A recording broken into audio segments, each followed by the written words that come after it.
Hello everyone and welcome back to my channel. So if you're new to this channel और आपने इस channel को अगर अब तक सब्सक्राइब नहीं करा है तो इसको जल्दी से सब्सक्राइब कर दीजिए और इस वीडियो को लाइक भी कर देना वीडियो देखने के बाद।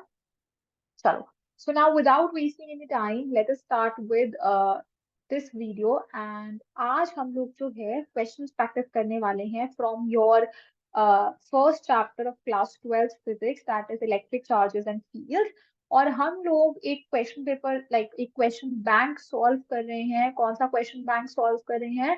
We are solving a question bank of KVS RO Raipur and हमने लास्ट क्लास में 10 एमसीक्यूज प्रैक्टिस करे थे एंड हम लोग इस बारी बाकी के 5 क्वेश्चंस जो बचे हुए हैं उनको जल्दी से सॉल्व कर लेते हैं।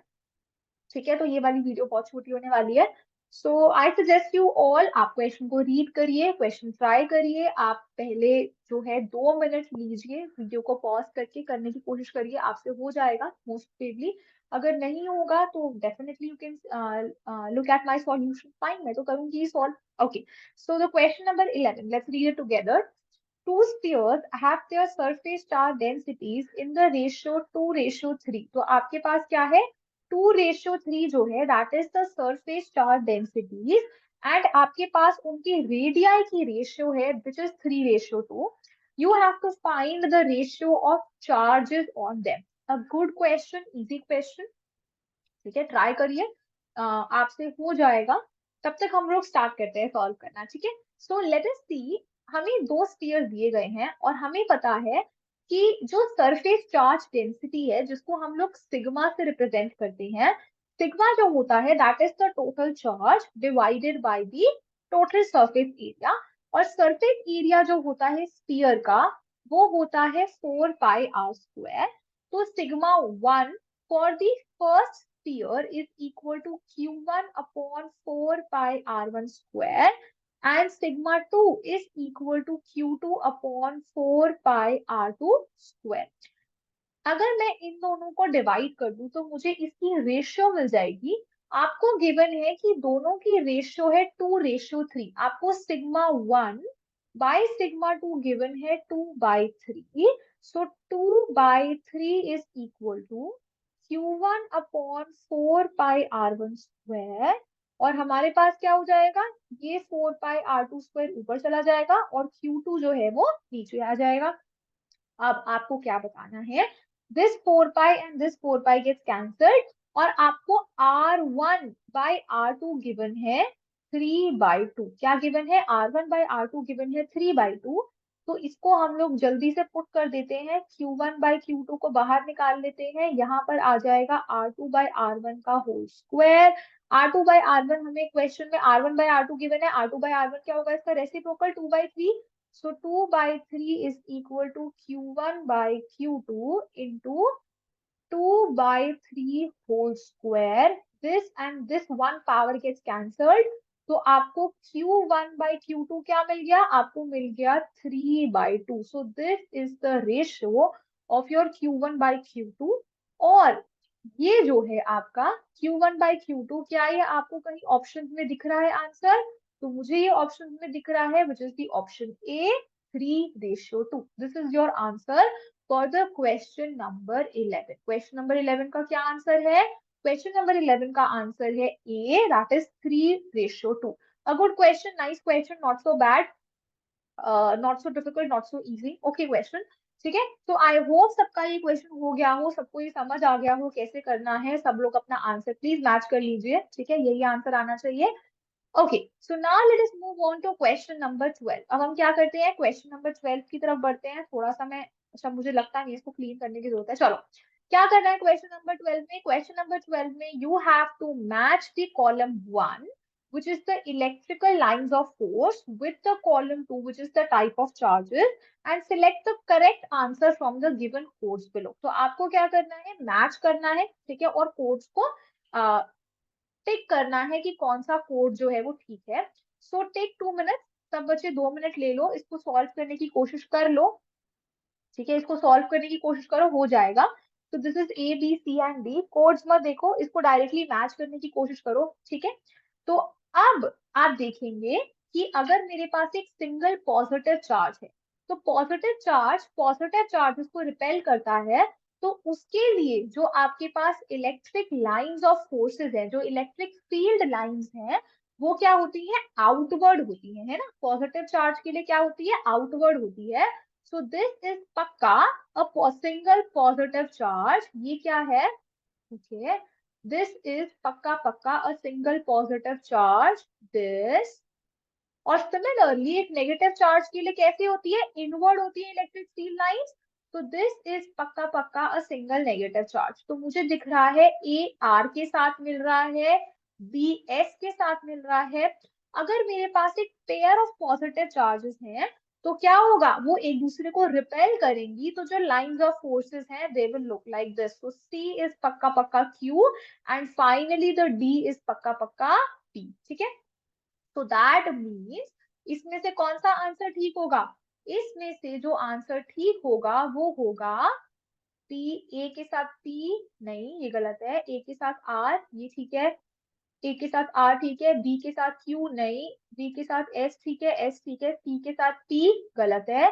So this is the correct answer for this question. The question, इस क्वेश्चन का करेक्ट आंसर क्या है, D, that is R S Q and इस ऑर्डर में जो है आपकी मैचिंग होगी, ठीक है। Again a good question, okay question, nice question. क्योंकि बच्चे जो है most of the time they get confuse. कहां पर कंफ्यूज होते हैं, कंफ्यूज हो जाते हैं कि जो आपका पॉजिटिव चार्ज है उससे आउटवर्ड की तरफ जाएगी, नेगेटिव से इनवर्ड की तरफ आएंगी, इस डायरेक्शन में कंफ्यूज हो जाते हैं, इसको भूल जाते हैं कभी कभी, ठीक है। तो इसका जो है वो आपको क्या करना है, ध्यान रखना है, ठीक है। चलिए, so now let us move on to the next question, that is question number 13. चलो everyone start reading this question. इस question को read करेंगे सब बच्चे please. So the question number 13 is, charge on a body is Q1 and it is used to charge another body by induction. कैसे charge कर रहे हैं हम लोग, induction से charge कर रहे हैं. The charge on the second body is found to be Q2 after charging. Then you have to find क्या Q1 by Q2 is equal to 1 होगा, या फिर Q1 by Q2 less than 1 होगा, Q1 by Q2 less than equal to 1 होगा, या फिर Q1 by Q2 greater than equal to 1 होगा. Okay, think, take a minute, सोचो इस क्वेश्चन को क्या आंसर होना चाहिए इसका. कॉन्सेप्चुअल क्वेश्चन है, थोड़ा सा दिमाग लगाओ, हो जाएगा, ट्राई करो इसको अपने आप. चलो everyone start doing this question. Okay, सबने करा, ठीक है. क्या आंसर निकला सबका, you can tell me in the comment. आप क्वेश्चन नंबर के साथ में अपना आंसर लिख सकते हो कि मैम हमने ये क्वेश्चन का आंसर निकाला था, तो मुझे पता चल जाएगा कि अच्छा ठीक है, कैसे कर रहे हैं बच्चे, ठीक है, आंसर्स को. चलिए, so the answer for this question will be that अगर आपके पास Q1 एक बॉडी है जिसके पास Q1 चार्ज है, लेट मीन से उसके पास पॉजिटिव चार्जेस हैं, और आप इंडक्शन से एक बॉडी के ऊपर चार्जेस जनरेट कर रहे हो, तो यहाँ पर नेगेटिव चार्जेस आएंगे, यहाँ पर पॉजिटिव चार्जेस आएंगे. But Q1 this Q1 will always be greater then Q2, है ना. This Q1 will always be greater then Q2, या फिर इक्वल भी हो सकता है ना. लेकिन कभी भी यहाँ पर जो चार्जेस जनरेट हुए हैं वो Q1 से ज्यादा नहीं होंगे. जो Q2 पे यहाँ जनरेट हो रहे हैं चार्जेस, ये तो आप ग्राउंड से अंदर ले जाओगे अर्थ में, है ना. यहाँ पर जो Q2 चार्जेस जनरेट हो रहे हैं they will never be greater than Q1. They can be equal to Q1 but never be greater than Q1. तो यहाँ से मुझे दिख रहा है कि Q1 by Q2 will always be greater than equal to 1. और क्या ये हमें आंसर में कहीं पर दिख रहा है, यस, तो D option is that Q1 by Q2 is greater than equal to 1. This is again a very nice question, a very nice question, a good question. बहुत सारे बच्चे जो है कॉन्सेप्ट को छोड़ के चले जाते हैं एग्जाम में, और फिर उनको लगता है कि अरे ये तो क्वेश्चन देखो कॉन्सेप्ट से आ गया और मुझे याद नहीं आ रहा है ना, याद नहीं आ रहा. तो याद आने के लिए प्रैक्टिस इंपॉर्टेंट है. क्वेश्चंस को जितना प्रैक्टिस करोगे उतना आपके लिए बेटर होगा. डिफरेंट डिफरेंट क्वेश्चंस देखोगे, है ना, तो कॉन्सेप्ट्स जो है वो आपके माइंड में रहेंगे, ठीक है. चलो, now let us move on to the 14th question. Let us read the question together, साथ में पढ़ते हैं सब बच्चे मिलके. The force between two charges, आपके पास दो चार्जेस हैं, एक तो ठीक है, दो चार्जेस हैं, गिवन नहीं है कौन कौन से चार्जेस हैं. ये बताया गया है कि उनके बीच का डिस्टेंस जो है that is 0.06 metre. So let me call this charge Q1, this charge is Q2, and ये जो फोर्स एक दूसरे पे exert कर रहे हैं वो है 5 न्यूटन का. If each charge is moved towards each other by 0.04 metre, अगर मैं दोनों चार्जेस को एक दूसरे की तरफ ले जाऊं, कितना दूर ले जाऊं, 0.04 मीटर ले जाऊं, then the force between them will become. A good question. Again, a good question. Try करो everyone. Try this problem yourself. होगा, पक्का होगा, definitely होगा. Okay. 2 मिनट का पॉज लेके आए हो ना, पता चले आंसर देखने बैठ गए हैं कि मैम क्या करा रही है ना. नहीं, खुद से ट्राई करना है. ओके, तो देखते हैं हम लोग. ये जो 5 न्यूटन का फोर्स है, this is equal to k Q1 Q2 divided by what is the distance, 0.06 का होल स्क्वायर. ठीक है. अब आपको क्या बताना है, आपको बताना है what will be the new force when the charges are moved toward each others by 0.04 metre. अब अगर ये 0.04 मीटर दूर आया, सो लेट मी से कि ये जो है वो डिस्टेंस है, ये 0.02 है, ये 0.02 है और ये 0.02 है ना. इसको मैं 0.04 Q2 की तरफ लेके आ रही हूँ. तो ये वाला चार्ज अब कहाँ पे आ गया, ये वाला चार्ज आ गया यहाँ पे, that is the new position of Q1. और ये वाला चार्ज कहाँ पे आ जाएगा, ये वाला चार्ज आ जाएगा यहाँ पर, which is the new position for Q2. So now Q1 और Q2 के बीच में कितना डिस्टेंस है, 0.02 मीटर का डिस्टेंस है. तो इसका मतलब now the force will be equal to, जिसको मैं F प्राइम बोलती हूँ, के Q1 Q2 divided by 0.02 whole square. ठीक है. तो अब मुझे क्या करना था, ये नया फोर्स बताना था. तो ये नया फोर्स किसके इक्वल होगा, this will be equal to k Q1 into Q2 divided by, अब यहीं से मैं कैसे निकाल सकती हूँ, अगर मैं इसी क्वांटिटी को क्या करूं, 3 के स्क्वायर से मल्टीप्लाई डिवाइड कर दूं, तो मेरे पास क्या होगा, क्या आ जाएगा मेरे पास, ये 3 स्क्वायर को मैं 3 को मैं अंदर ले जाऊं, है ना. तो क्या होगा, किसके अंदर ले जा रही हूँ, इस ब्रैकेट के अंदर ले जा रही हूँ. तो 0.02 इंटू 3 इज 0.06, मल्टीप्लाई करके यही आता है ना. सो यहाँ पर क्या बन गया, 0.06 का होल स्क्वायर, और यहाँ पर ऊपर क्या था, 3 का स्क्वायर विच इज 9. ये वाला जो क्वांटिटी है, ये आपको क्वेश्चन में कितनी गिवन है, 5 गिवन है. So 5 into 9 will become 45 Newton. So your answer will be 45 Newton. That is D part. ठीक है. आपका आंसर क्या होगा, D part होगा, that is 45 Newton. Again a good question. Not bad at all. बहुत अच्छा क्वेश्चन था, मतलब अच्छा क्वेश्चन था, ज्यादा डिफिकल्ट नहीं था, ज्यादा इजी भी नहीं था. बट अगेन थोड़ा सा आपको पेशेंस रख के, दिमाग इस्तेमाल करके, डायग्राम बना के इस क्वेश्चन को सॉल्व करना था. तो हाँ, उस तरीके से ये जो है क्वेश्चन जो था वो अच्छा. ठीक है. चलो, आई होप सबका यही आंसर आया हो. नहीं आया था तो एक बारी दोबारा से आंसर को देख लो, सॉल्व कर लो. सॉल्व करने के बाद एक बारी इसको घर पे प्रैक्टिस जरूर करना है खुद से. ठीक है. बिना सॉल्यूशन देखे एक बारी इसको खुद से प्रैक्टिस जरूर करेंगे, अगर एक बारी में आंसर नहीं निकला था तो. ठीक है. चलो, the last question, that is the 15th question. Read करते हैं इस क्वेश्चन को साथ में. Figure below show regular hexagons with charges at the vertices, in which case the electric field at the center is 0. Again, a conceptual question. हाँ, फिर से थोड़ा सा conceptual question solve करने की जरूरत नहीं है, इसको थोड़ा सा दिमाग लगाएंगे तो हो जाएगा. चलो जल्दी से हम लोग सारे डायग्राम्स को देख लेते हैं. ये हमारे पास 4 डायग्राम्स हैं और 4 ऑप्शंस हैं, A, B, C and D. 1, 2, 3 and 4 are options. चलो everyone try it yourself. Take 2 minute, 2 minute ले लो, सॉल्व कर लो, हो जाएगा. होगा होगा पक्का. पॉज करो वीडियो को, होगा, डेफिनेटली होगा. पॉज जरूर करना वीडियो को, देख एक बार ट्राई जरूर कर लेना, खुद से गेस जरूर मार लेना. ठीक है. चाहे तुक्का ही मारो, ट्राई जरूर कर, गेस जरूर, है ना. मजा आएगा, केबीसी चलती है ना. चलो देखते हैं क्वेश्चन को. नाउ आपको क्या बताना है, सेंटर पे, किस हेक्सागोन के सेंटर पे इलेक्ट्रिक फील्ड जो है वो 0 है, ये आपको क्वेश्चन को बताना है.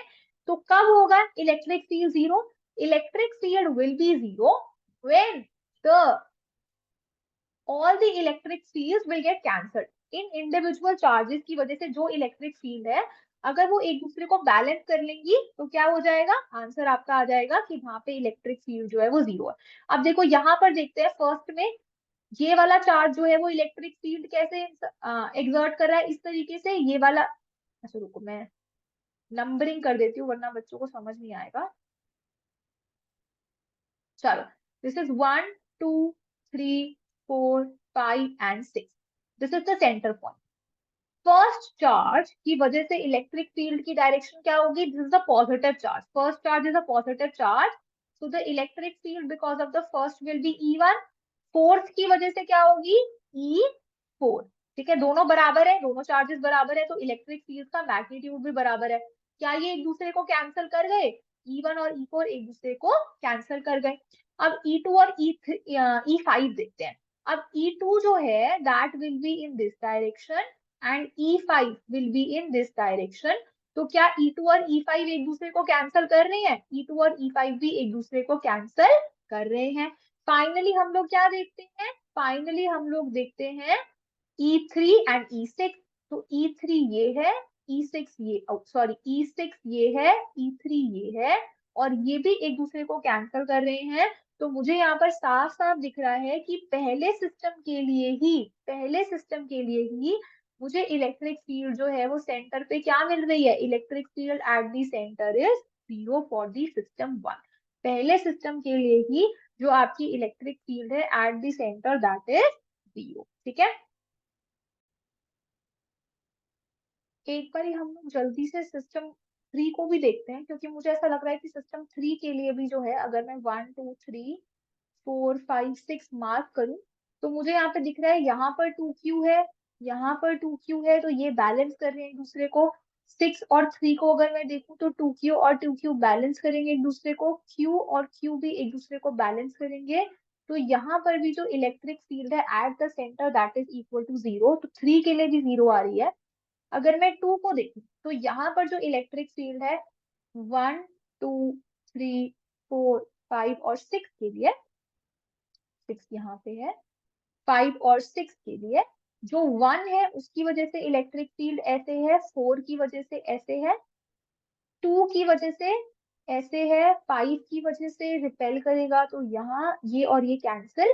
3 और 6 अगर मैं देखूं तो 6 को हम लोग जो है वो 6 की वजह से ये है, 3 की वजह से भी ये है, तो यहाँ पर भी कैंसिल नहीं हो रहा है। तो यहाँ पे मुझे एक net electric field at centre मिलेगी which is not equal to 0 because all the electric fields are not balancing each other, all the electric fields are not balanced each other।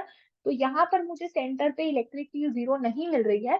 And finally अगर मैं fourth system को देखूं which is 1 2 3 4 5 and 6, अगर मैं centre पे देखूं तो Q और 2Q जो है, 2Q जो है वो क्या करेगा, this is the E4, this is a small E1। तो मुझे नेट इलेक्ट्रिक फील्ड किस डायरेक्शन में मिलेगी, E4 माइनस E1।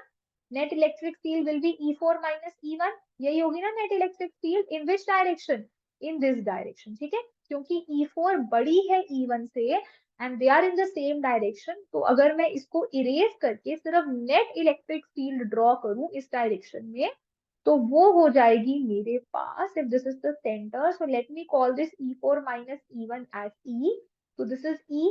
ठीक है, सिमिलरली अगर मैं 6 और 3 को देखूं तो net electric field will B इस दिस डायरेक्शन, और ये जो है इसका मैग्नीट्यूड भी होने वाला है E।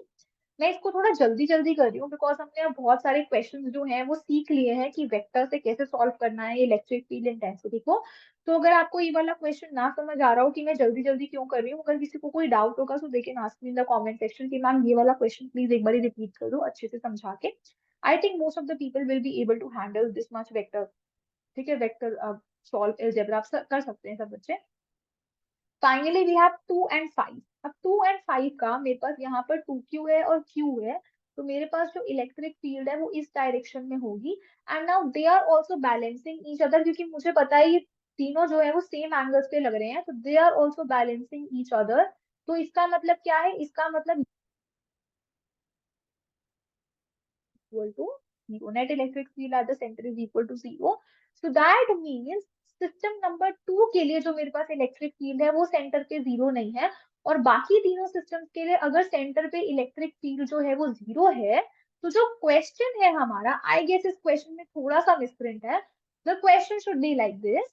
Figure below shows regular hexagons with charges at the vertices, in which case the electric field at the center is not zero. This should be the question, that the electric field at the center should not be equal to zero, and then you will find that the answer for this question is B, that is 2. So this is your answer for this question. Again, a very nice question, a good question. ठीक है, मतलब जो question मुझे question set में मिल रहे हैं ये इतने आसान नहीं है, अच्छे क्वेश्चंस हैं, गुड क्वेश्चंस हैं, कॉन्सेप्चुअल कॉन्सेप्ट को चैलेंज करने वाले क्वेश्चंस हैं. तो हमने जो है टोटल से, now in the next class we will start with the assertion and reasoning questions from this chapter, और जो मैं इसी क्वेश्चन सेट से कराने वाली हूँ. ठीक है, so I will see you all in the next lecture. अगर आपको ये वीडियो अच्छी लगी हो, इस वीडियो को जरूर लाइक करेंगे. Thank you so much for watching guys, and do share this video with all your friends. और अगर किसी ने अब तक चैनल को सब्सक्राइब नहीं करा है तो भाई अब तो करना चाहिए, है ना. चलो, so bye bye everyone, I will see you all in the next lecture. Bye bye.